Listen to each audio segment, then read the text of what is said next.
जय श्री राम, जय श्री सीता माँ, जय श्री हनुमान। दोस्तों आप सभी को राधे राधे श्याम। दोस्तों आप सभी को मेरे YouTube चैनल पर स्वागत है, अभिनंदन है। दोस्तों मैं प्रतिदिन आप सभी को सुंदरकांड का थोड़ा सा भाग सुनाया करती हूँ, आज भी सुनाऊंगी। जरा ध्यान से सुनिए दोस्तों, इसका नाम सुंदरकांड है तो सुंदर करेगा, आपको नुकसान तो नहीं कर सकता है।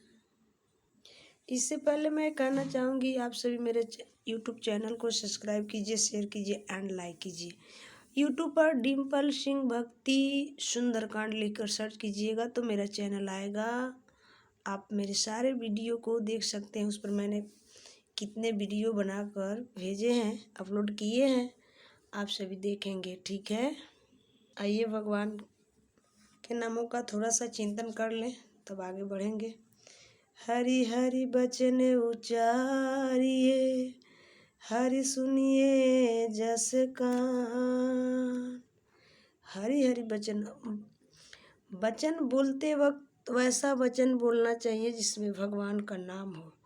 वैसी बातें को श्रवण करनी चाहिए, सुननी चाहिए जिसमें भगवान का नाम हो।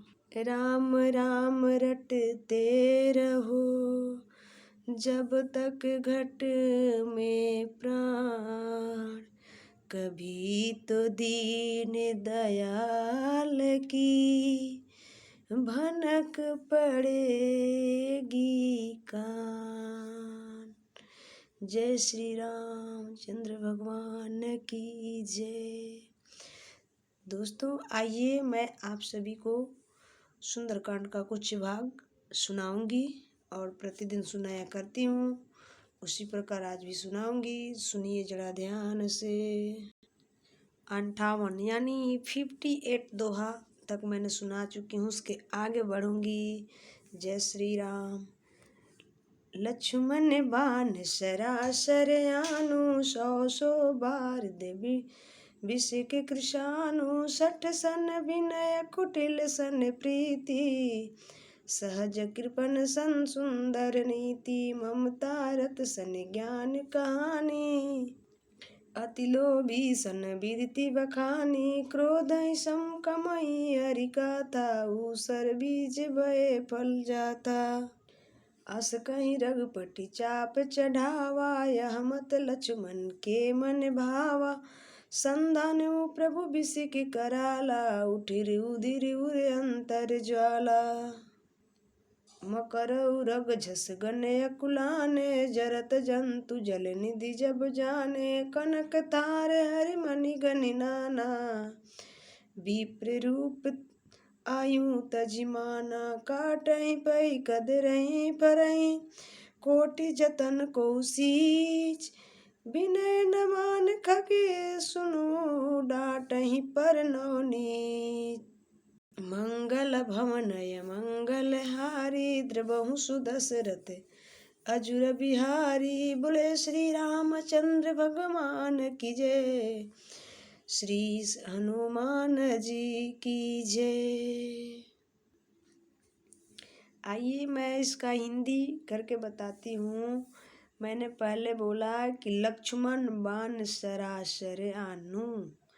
हे लक्ष्मण, भगवान जब इधर 3 दिन बीत गए किंतु जड़ समुद्र विनय नहीं मानता, तब श्री रामचंद्र जी क्रोध सहित बोले बिना भय के प्रीति नहीं होती है, और आज तक संसार ने मेरा कृपा देखी है, मेरा दया देखी है। आज मैं अपने संसार को क्रोध दिखलाऊंगा। और लक्ष्मण जी से बोले, हे लक्ष्मण धनुष बाण लाओ, मैं अग्नि बाण से समुद्र को सोख डालूंगा। मूर्ख ये विनय कुटिल के साथ प्रीति, स्वाभाविक ही कंजूस से सुंदर नीति, उदारता का उपदेश नहीं देना चाहिए, नहीं बताना चाहिए। ममता में फंसे हुए मनुष्य से ज्ञान की कथा अत्यंत लोभी। ममता में फंसे हुए मनुष्य से ज्ञान की कथा बताओगे तो आपको उल्टा ठहरा देगा, आप ही को गलती ठहरा देता है। ठीक है, ये मैं नहीं कहती, इसमें लिखा है भाई। अत्यंत लोभी से वैराग्य का वर्णन नहीं करना चाहिए। क्रोधी से सम शांति की बात और नहीं करनी चाहिए। कामी से भगवान की कथा नहीं करनी चाहिए, क्योंकि ये लोग मानेंगे नहीं, उल्टा में कहने वालों को ही दोषी ठहरा देंगे। वो लोग अपने मत में चूर है, भले उसका परिणाम कितना भी बुरा उसको सहना पड़ेगा।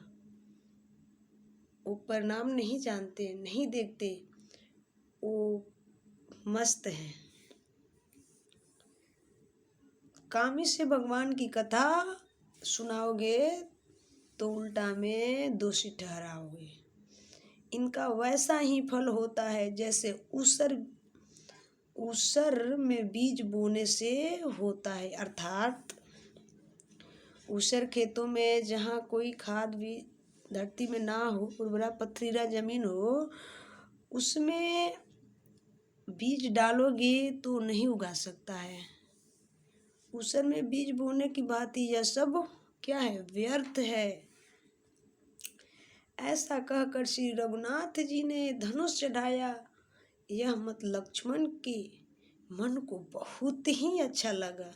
प्रभु ने भयानक अग्निबाण संधान किया, जिससे समुद्र के हृदय में अंदर अग्नि की ज्वाला उठी। यहाँ भगवान बताए हैं कि बिना भय के प्रीति नहीं होती है। इसलिए दोस्तों, क्यों भगवान से प्रीति करने में क्या लगती है, क्या खर्चा है, जरा हमें बताना। भगवान से प्रेम करो। देखिए, भगवान से प्रेम करने का भी परिणाम मैं आप सभी को आज बताऊंगी कि भगवान से जब हम सब प्रेम करते हैं तो पहले ठुकराते हैं, कई बाधाएं आती है, उतनी बाधा आती हैं जितना कि ये लोभ मोह में फंसे हुए व्यक्ति को नहीं आता है। और भगवान की चिंतन करने वालों को कष्ट ही कष्ट आता है। क्यों? क्योंकि प्रभु चाहते हैं मुड़ाने को, कि मुड़ जाओ यहीं से। पर जो हट्टी होता है, जो संकल्प कर लेता है कि मुझे भगवत मनुष्य का शरीर मिला है, भगवत प्राप्ति करने के लिए प्राप्त करके ही रहेंगे, तो भगवान भी उसे स्वीकार कर लेते हैं और मुस्कुराते हुए कहते हैं कि बेटा, मैं आपको स्वीकार किया, ठीक है। तो भगवान की भक्ति में तो कष्ट है, पर वह भी कष्ट आनंदमय है। उस कष्ट को कष्ट नहीं कहते हम तो आनंद कहते हैं। दूसरी बात रही कि उससे भी भगवान, जैसे माँ अपने बच्चों को काम करती है तो बहलाने के लिए कुछ मिठाई या लॉलीपॉप इत्यादि खिलौने दे देती हैं, और बच्चा जब तक खेलता है माँ हाली जल्दी जल्दी जल्दी जल्दी अपनी काम कर लेती है। तो भगवान भी हम सबका माँ है। वह भी हम सबको पहले क्या करते हैं कि धन दौलत, पैसा कौड़ी, परिवार, पति पत्नी, पुत्र पुत्री इत्यादि सब देते हैं ताकि तुम उसमें उलझ जाओ। जो व्यक्ति ये पाते हुए समझता है कि ये भगवान का प्रसाद है और एक भगवान ही हमारा है, सब कुछ पाने के बाद भी भगवान का निरंतर चिंतन करता है, निरंतर भगवान की कथाएं सुनता है, वही भगवान के लिए प्रिय बन जाता है और उसे ही मोक्ष की प्राप्ति होती है, ठीक है ना। उसर में बीज बोने की भांति यह सब व्यर्थ जाता है। ऐसा कहकर श्री रघुनाथ जी ने धनुष चढ़ाया। यह मत लक्ष्मण के मन को बहुत अच्छा लगा। प्रभु ने भयानक अग्निबाण संधान किया, जिससे समुद्र के हृदय के अंदर अग्नि की ज्वाला उठी। मगर सांप तथा मछलियों के समूह व्याकुल हो गए। जब समुद्र ने जीव को जलते जाना, तब सोने के थाल में अनेक मणियों रत्नों को भरकर अभिमान छोड़कर वह ब्राह्मण के रूप में आया और कहा, प्राहिमाम प्राहिमाम, प्रभु मुझे रक्षा कीजिए, मुझे रक्षा कीजिए, मुझे रक्षा कीजिए। लेकिन मेरे भगवान, मेरे स्वामी, मेरे नाथ इतने कृपालु हैं, इतने दयालु हैं कि जो शरण में आ जाता है उसको अपना ही लेते हैं, कृपा ही करते हैं, छोड़ते नहीं हैं। कागभूषुंडी जी कहते हैं, हे गरुड़ जी सुनिए, चाहे कोई करोड़ों उपाय करके सींचे, पर केला तो काटने पर ही फलता है। उसी प्रकार नीच विनय से नहीं मानता, वह डांटने पर ही झुकता है, रास्ते पर आता है। आप लोग बहुतों को देखा होगा कि प्यार से मनाओगे तो नहीं मानेगा, जब उसे डांट फटकार लगाओगे तो स्वयं अपने सीधे रास्ते पर आ जाता है। ये सब वर्णन गोस्वामी तुलसीदास जी ने किया है और भगवान ने इसे सार्थक किया है। आज के लिए इतना ही। जय श्री राम, जय श्री सीताराम, जय श्री हनुमान। दोस्तों मेरे चैनल को सब्सक्राइब कीजिए, शेयर कीजिए, लाइक कीजिए।